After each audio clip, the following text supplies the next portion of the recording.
Regarde bien cette vidéo. Ça, c'est ta réaction quand tu t'aperçois que tu as envoyé 1500 mails et que tu tombes dans l'onglet promotion. Les plus grands marketeurs de la planète vont te dire que l'argent est dans ta liste email. Alors qu'est-ce que tu fais aujourd'hui pour ne plus tomber dans l'onglet promotion? Alors reste bien sur cette vidéo et je vais te donner 12 astuces pour améliorer la délivrabilité de tes mails et gagner plus d'argent avec l'email marketing.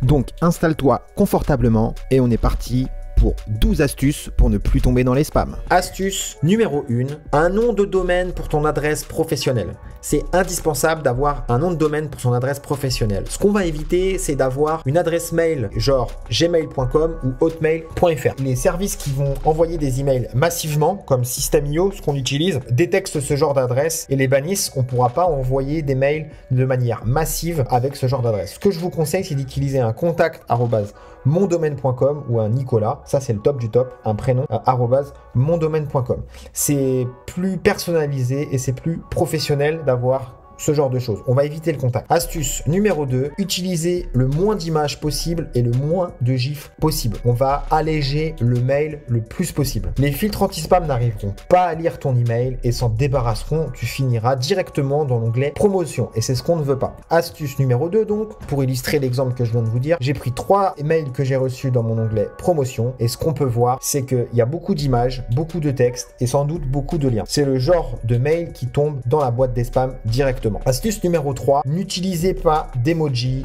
dans l'objet du mail. Donc tout ce genre d'emoji qu'on peut voir pour vraiment faire la différence dans la tonne de mails qu'on peut recevoir, on les évite pour ne pas tomber dans les spams. Astuce numéro 4, n'utilise pas trop de pièces jointes. On va alléger le mail le plus possible. Un mail vraiment le plus léger possible parce que sinon ça va alerter les filtres anti-spam. Il y a peu de chances que ton mail soit délivré. Donc on va éviter les pièces jointes et ça peut aussi cacher des virus, ce qui alerte les filtres anti-spam.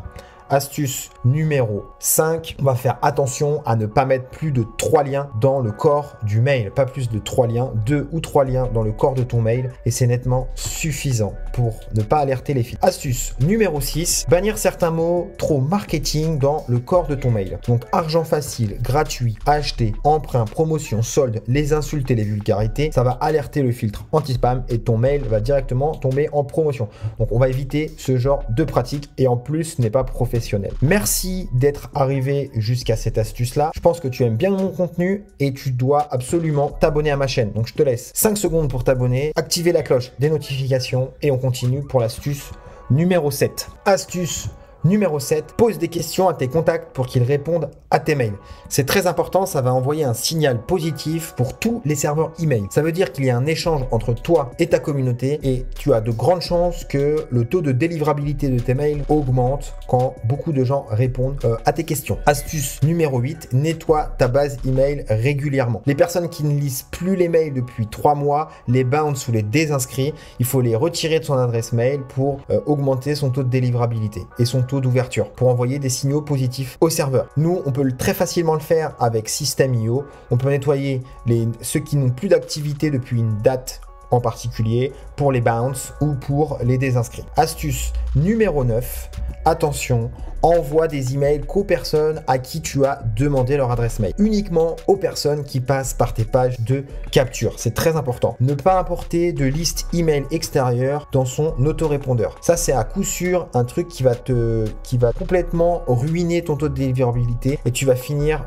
comme quoi tu es un nom de domaine spammer. Donc évite ce genre de choses. Envoie des emails seulement aux personnes qui ont donné leur adresse mail. Astuce numéro 10, donne de la valeur dans tes mails. Le fournisseur d'adresse savent si les mails sont lus ou non.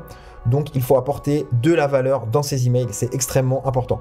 Plus la personne restera sur l'email ouvert, plus les serveurs en fait sauront qui lisent tes mails. C'est un peu comme Google Analytics quand il sait que les gens sont restés X temps sur une page.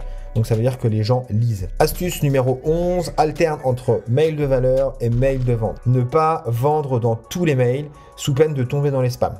Il faut vraiment apporter de la valeur, comme je disais juste avant. Il faut apporter des questions pour que les gens répondent, etc. Il faut qu'il y ait un échange. On n'est pas là que pour vendre, on est là aussi pour aider. Astuce numéro 12, ouvre un compte G Suite, c'est très important. Ça va permettre de faire une authentification de son nom de domaine auprès des serveurs Google et donc d'augmenter son taux de délivrabilité. Donc merci d'avoir suivi cette vidéo. Si tu es là et que tu veux en savoir plus, nous avons écrit un ouvrage qui s'appelle Comment écrire une page de vente facilement, qui fait plus de 20 pages sur le copywriting. On te donne des structures et des hacks et des manières de faire pour bien écrire tes pages de vente. Donc le lien est en description de cette vidéo. Il suffit de regarder, tu cliques, tu nous laisses ton adresse mail et nous on t'envoie comment écrire une page de vente facilement. Pense à t'abonner. Moi je te laisse pour cette vidéo et à la prochaine. Ciao.